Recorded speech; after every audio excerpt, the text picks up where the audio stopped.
Hi guys, and welcome back to my channel. My name is Julie, and in today's season of Vlogmas we are doing things that I have been putting off for the past year, and today we'll be learning German.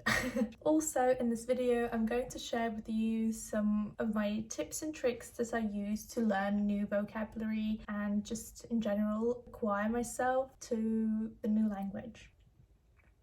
I do still have my thermos here and I do still have a sore throat, so I hope we'll be able to get through this video smoothly. Anyways, we still need to do my German homework.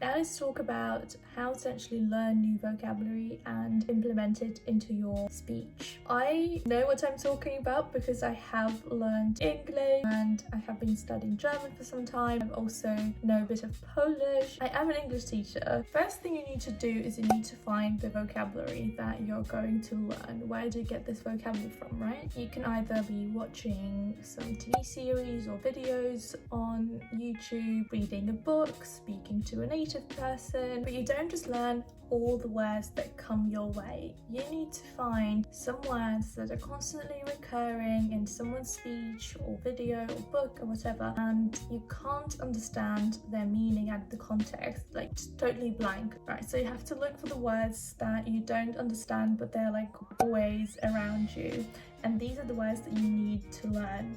How do we learn them? What I usually do is I check their pronunciation first, because I think working on your pronunciation is so important, and it has to start from the beginning. It has to start from the moment you see this word that you don't know and you go and Google its pronunciation, or you ask a native speaker to pronounce it to you one more time, because if you don't learn the correct pronunciation in the beginning, it's so much harder to relearn it. Then it's also very crucial to put the words into the context, and I know that a lot of people on YouTube suggest this as well, but that's totally true. Like, you can't learn a word on its own because it can have many meanings, it can occur in different situations.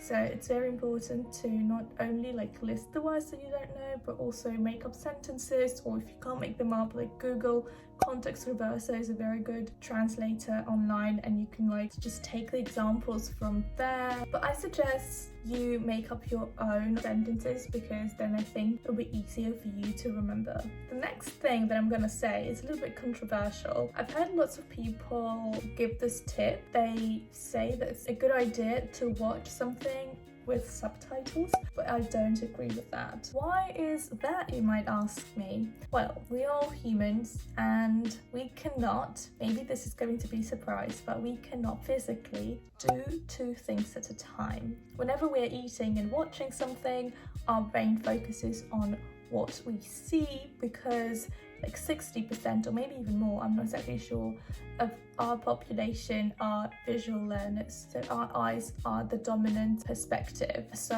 when we watch something, our brain focuses on that rather than on the food that we consume. And the same thing happens with subtitles. Instead of listening to the speech, we are starting to read, and this leads to a problem that lots of people can understand a lot of things in a particular language, but they can't speak it, and that's because you're not training your listening skills. In order to train your listening skills, you have to switch off the subtitles and really try to listen, because our speaking and listening abilities are connected. If we want to say something, we need to be able to hear it and to differentiate it out of someone's speech, and vice versa. If you want to be able to hear something, you need to be able to pronounce it. And the same thing happens with reading and writing. These two aspects are also connected. And I know this might be hard in the beginning, you won't be able to understand lots of things, but with time our brain is going to get used to the language, it's going to find the connections itself, and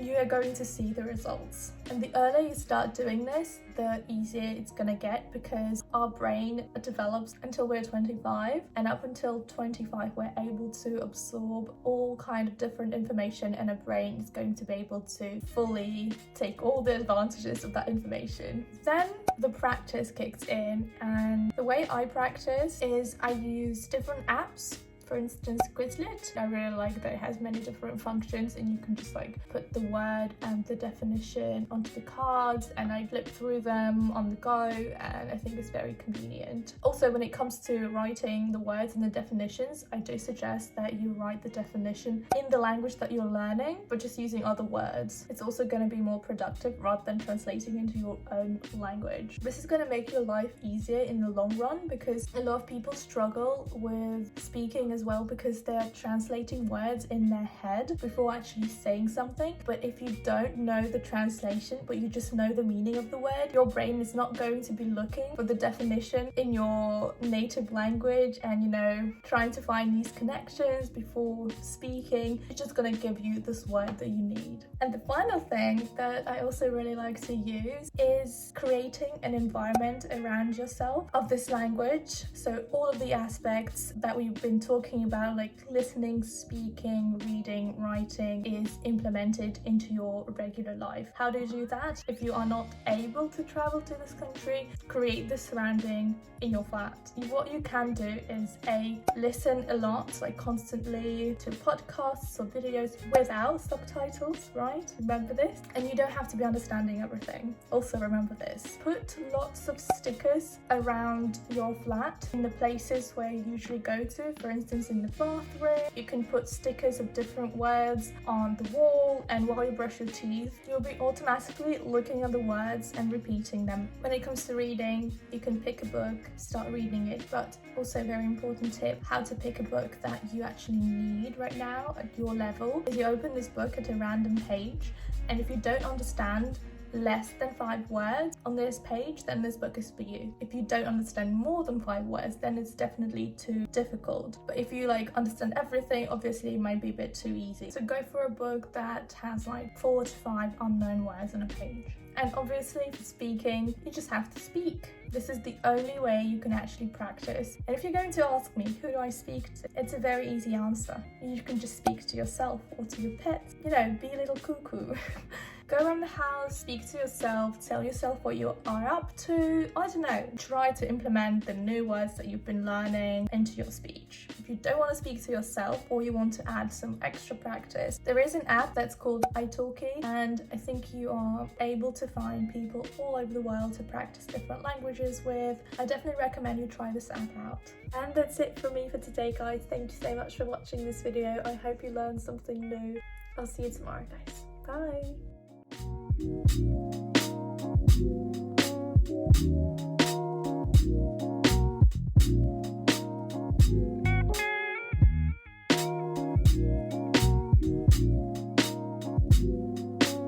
you.